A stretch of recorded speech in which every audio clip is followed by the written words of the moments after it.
Hello. Today we're about to do another high taper. I know last video was a high taper, but this high taper, I'm showing you a few more angles and I'm giving you a few more tips when it comes to the beard. So we start off with 3-guard open, and on the sides I actually do a 3-guard close just because with the taper, the sides are gonna get faded anyway, so I always do like a half guard lower on the sides. Now we're starting with the ball line. You want to make sure that ball line straight. I try to do it where I start the ball line where the hair stops growing, kinda, and I just go straight from there.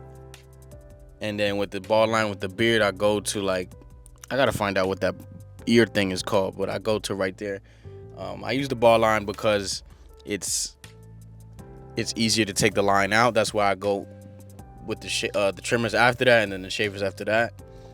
And now I'm fading the beard down, and the thing you gotta understand about fading the beard, man, is just think of it like a fade going up, but instead of going up, you're going down. It's really the same thing. You want to go step by step. Don't skip any steps with the beard fade. That's the thing I'll try to tell you is do not skip steps with the beard fade. You can get away with skipping steps when it comes to the normal fade on the scalp, but with the beard, you don't want to skip too many steps. Depending on the beard you're doing, you're not gonna see me go too low. And at the part where the darkest parts are of the beard, I'm gonna use a half or even a 1. And then most of the time after that, I'm using my corners the whole time. And to use your corners means you're using like the 2 teeth of the blade. You're not 90 degrees with the clipper, but you're almost 90 degrees. And now we're going in with the 1.5 guard closed. And I start closed to make this guideline, like a mini guideline, and then I open it right up to kind of fade it into that 3. Now you gotta remember with my man right here, he comes every week, so that's why it's not much hair being cut off. But I still thought it would be a valuable video to make because his fades always come out fire, and there's certain things I do that that goes for all high tapers.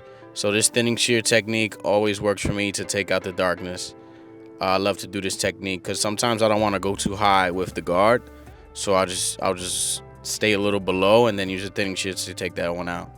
So now I use the no guard open, I set in that guideline, and then immediately I come in with the half guard and basically just down fade and flick out. So I start up with the open, and then I go down to the close, and then to take that line out, I would go to the open again. But you see how there's a line above that? We about to knock that out after this. But when you're doing this, when you're on that step, don't focus on that line. Just focus on getting the lower line out first. Now you got the 1 guard open and the 1 guard closed. Same idea. You want to use your corners with this because if you go too high, you're gonna bring the fade up. And if you're not cutting anything, you're gonna go lower guard anyway. But you want to make sure you get everything you could with the guard you're using.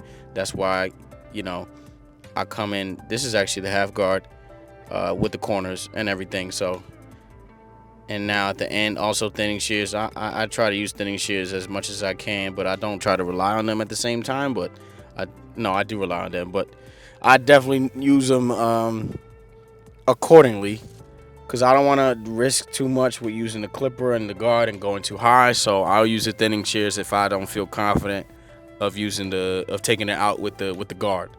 And there's nothing wrong with that because these things make the fade pop, in my humble opinion. And now, basically, we just did all that down fading. Now the easiest part is just get that ball line out. The ball line is usually the last line I do. When I first started cutting hair, the ball line was the first line I did. But over time, it's been about 5 years. Over time, I realized, like, man, it's way easier to just down fade, debulk, and just get the ball line last.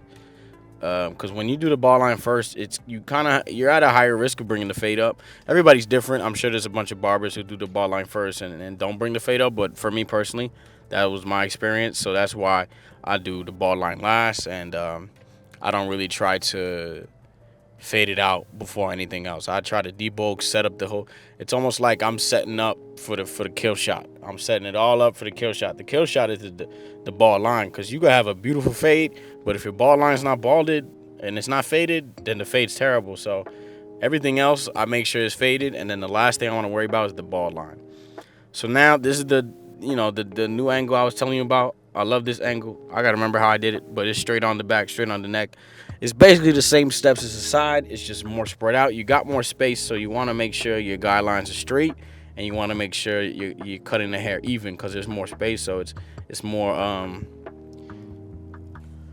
you got more room for error, but you also want to be neat and you want to be straight, just so that both lines are even and smooth, and the fades the same on both sides in terms of the back of the neck. Same thing with the steps in terms of the no guard open guideline.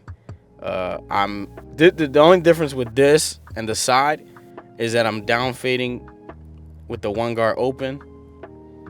Right, I go with the one guard open, then the one guard closed, and then I use the half guard open, half guard closed. And like I said, I do not worry about that top line that I just created until I get the bottom line, not the ball line. The ball line is the very last line. So there's 3 lines you see right now. Right now I'm working on the middle line. I know I just created the top line, but I'm working on the middle line right now. The bottom line I'm not worried about until the top line is faded. I hope you're following me right now, because I could sound confusing. But the ball line I really don't care about until the rest of the fade up top is faded. I do not care about the ball line until the rest of the fade up top is faded. The ball line usually comes from the guideline, the trimmer, the shaver, and then the no guard open. So now I'm going in with that 1.5 guard, the 2 guard open, because it's a 3. Remember, it's a 3, so I got the 2 guard open, 2 guard close, 1.5 guard open, 1.5 guard close.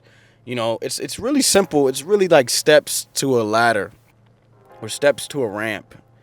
It's just take it step by step. Don't try to jump the gun. If you don't have a 1.5 guard, I highly recommend to get one, because that's really changing the game for me. But yeah, now I'm speeding it up, because look, this is the easy part, getting the ball line out. Look, because I had because the ball line was made with the no guard open, I'm gonna hit it with the no guard open first, do a little fading, and then go to the close, trimmer, and shaver. Now we line it up. I love to put the hairspray down and then hit it with the cold air to make sure that the hairs are locked in. And like I said, his haircut's only a week old, so I'm just following what I had last week. It's not too difficult right here, but make sure that all the hairs are in place and all the hairs are not moving, and you keep brushing it down, making sure everything is locked in. And now I'm just gonna show you the other side sped up. No steps on the screen. Just watch as you please. We could talk for a little bit. If there's any questions you have in terms of my steps, let me know. Or any of my tools, you can ask me. I'll tell you what tools I use. Everything I use is black. That's not for camera purposes. I just like the color black. Batman is one of my favorite superheroes, so black goes hard. Black, everything goes hard. Even though the gloves used to be black, but I felt like the orange kind of pops out on the social media more, so I like the orange gloves a lot more. So the orange gloves are cool. I used to have the green ones and the blue ones and the pink ones, but the orange ones, I don't know, there's something different about the orange ones. Yeah, so if you really watch this, you'll see that it's just the bald line, and after the ball line, there's that secondary line, which is the no guard open and the half guard closed. And then the top line would always be the 1.5 guard or the 3. And this goes for any fade. There's going to be 3 lines. I'm not worried about the ball line. I'm worried about the highest line, the darkest line, which is the debulk line. I get that line first. Or no, I get the middle line first, and then I get the debulk line. And then actually, you know what? It depends on the haircut, because if I were doing a comb over, I get the debulk line first. But with this taper, I get that middle line first. Because if I get the debulk line first, I might go too high. But with the comb over, it's easier because you can just flick out according to the head shape. But with the taper, you want to make sure that the darkness is not going too high. You see how his darkness is like right above the ear. So as you see right now, I'm prepping this hairline. I'm just cutting the hairs down a little bit. He kind of has some overhanging hairs, so I gotta cut that down, make it look neat. We're gonna hit him with some hairspray and the cold air. Now I got put onto this technique a while ago, and it really does help. You can use hairspray, you could use spritz, whatever you want to call it, whatever product you got, it really works. So now with the shape up, I start from the middle and I work my way to the left and right. But I really kind of I baby step it. Like, look, I know barbers really know how to shape up and just bing, bing, boom. on the first try, but I don't try to jump the gun. You see me pointing. That's what technique for me with the mirror. I use the mirror to shape them up. So if I see a discrepancy, I look in the mirror. I point while looking at the mirror, and then I look back at the client to see where I can shape them up. But yeah, I take my time when it comes to the shape up, man. I'm in no rush. I look behind them. I'm trying to see if it's even, and it's not until I make sure it's even and straight, and that's when I put the enhancements. If it's not even and straight, I'm not putting the enhancements. You know, I know some barbers like to rely on enhancements. Enhancements are supposed to enhance the haircut, not be the haircut. So really make sure your shape ups are sharp before you spray anything down. Now here's the big game. Comb out the beard, put the water in, leave in conditioner, make sure it's soft, you know, moisten it up, and then we're gonna blow dry it with medium heat, medium power, or high power, but the medium heat 100%. Now this really takes out all the tangles, makes the beard as full as possible, and then afterwards I'm gonna hit it with some hairspray so that I can come back and go behind him and shape the beard up to make it look like the sculpture from the Greek statues. You understand what I'm saying? I'm trying to make it, if you're a barber watching this, you're an artist, bro. Like, you gotta know how to sculpt the beard. You gotta know how to sculpt the hairline. You gotta know how to fade. I mean, this is all art.